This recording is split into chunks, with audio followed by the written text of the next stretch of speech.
We have seen the Deputy President and his associates warn CSs and PSs he believes are standing on his way to learn from history.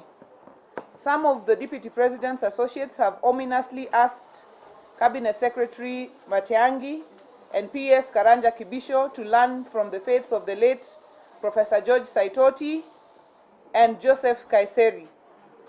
These are very loaded and desperate warnings that should not be wished away. But we also want to tell the Deputy President that he should also be prepared to learn from the history of other Deputy Presidents in the past that he wants us to study from.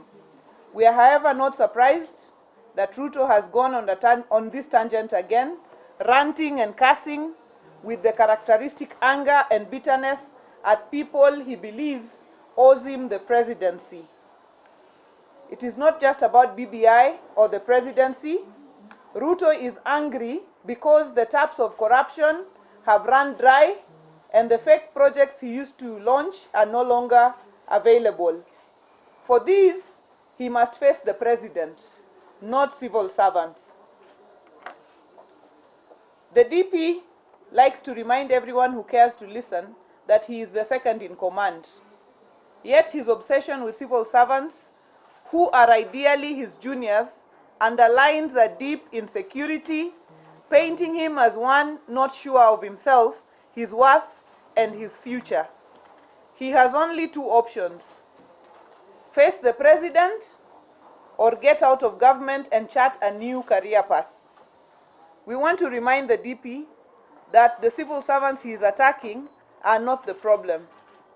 The problem is his vile character and politics of entitlement, division and anger.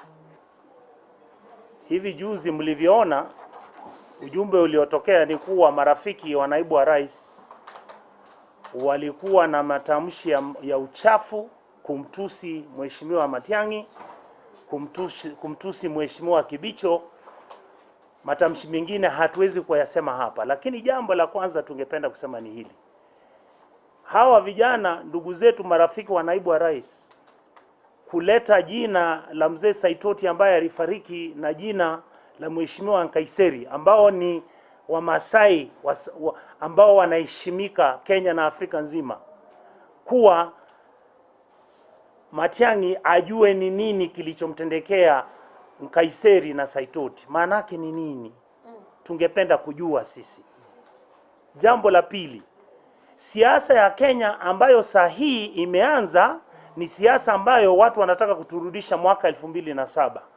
Kwanza unaleta matamshi ya uchochezi, alafu unaleta matamshi ambayo ni ya kufanya wananchi waanze kufikiria kuwa Kenya iko vitani.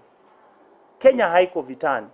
Sisi tungependa kukubaliana ama tusikubaliane juu ya BBI. Sisi tungependa kusema kuwa naibu wa rais ana jukumu na ni haki yake kutafuta kazi ya kuwa rais wa nchi ya Kenya.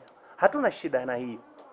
Lakini matamshi yale ambayo yeye, kama vile dadangu Gladys Wanga amesema, mtu ambaye ajisema kila weekend aenda kanisa, lazima aanze kuangalia wale vijana na wale wanasiasa ambao wanatembea na yeye ni mambo gani wanayozungumza hapa nchini kwetu Kenya.